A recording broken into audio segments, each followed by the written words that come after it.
TV, spécial équipe de France. Bonsoir à tous. L'équipe de France est qualifiée pour la demi-finale de la Coupe du Monde 2018.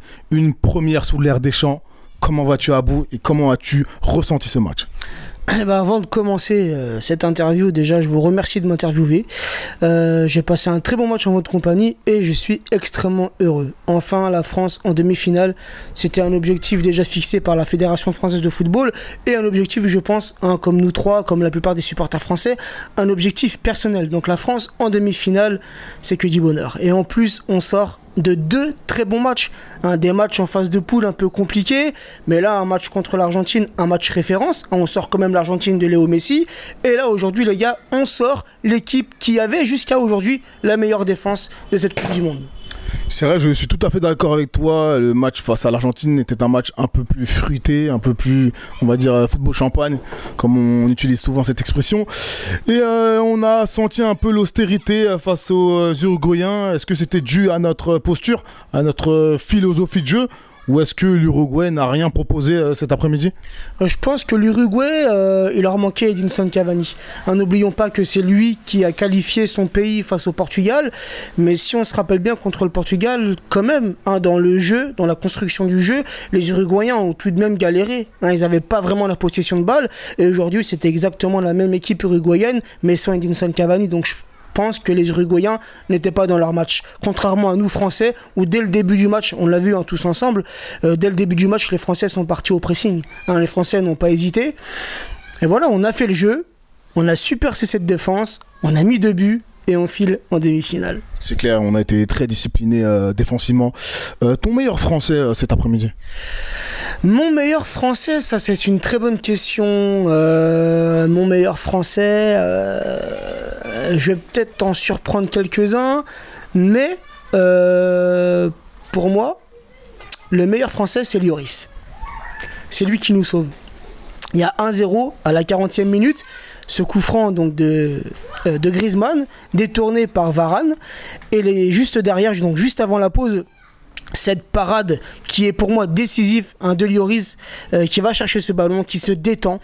Voilà, pour moi c'est vraiment Lloris, même s'il n'a pas fait grand chose, mais c'est lui qui nous sauve pour moi à 2 reprises. Juste avant cette parade, il y a eu cette sortie sur le coup franc uruguayen où il sort avec les 2 points, où il s'est montré autoritaire.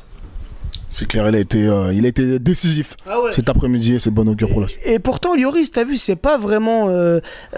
pour moi, j'ai pas vraiment une pleine confiance en Lloris.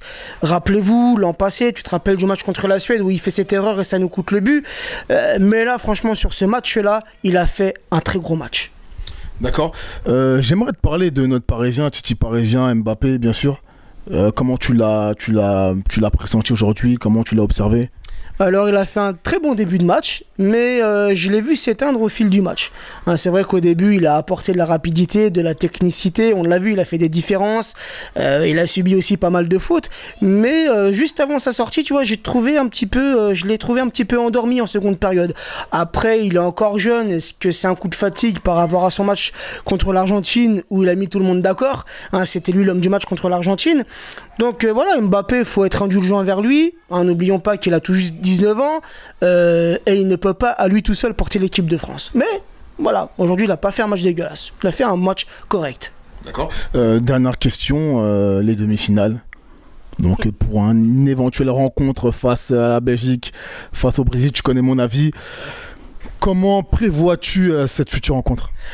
Bah écoute, quoi qu'il arrive, que ce soit contre le Brésil ou contre la Belgique, ça va être un match encore plus difficile. Et j'aimerais personnellement, comme toi, et comme aussi Stéphane, rencontrer le Brésil. Le Brésil, ce pays du football. Une demi-finale France-Brésil, ça serait bien, mais ça aurait été mieux en finale. Mais bon, on n'a pas le choix. On va rencontrer soit le Brésil, soit la Belgique. Faudra sortir un gros match. Faudra des Français concentrés, des Français motivés, des Français impliqués pour aller jusqu'en finale. Voilà. En route vers les demi, allez les Bleus. Merci à toi, bon. Merci à toi. À plus tard. À plus tard.